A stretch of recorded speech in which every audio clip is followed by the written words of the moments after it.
0. Doing ice blasting on the bottom of a port. See just a couple small areas that they're on here.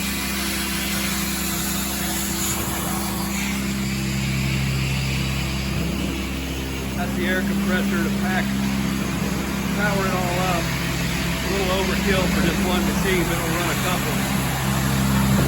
Here's the ice blasting machine, cold jet machine. Dry ice course right there. Fill it up here.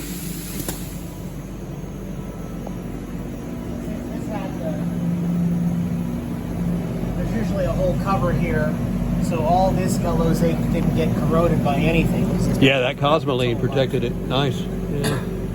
Cosmoline and grease.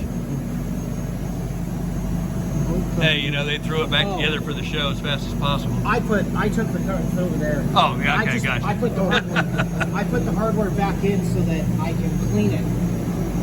That way I'm not disassembling it and putting dirty stuff back on.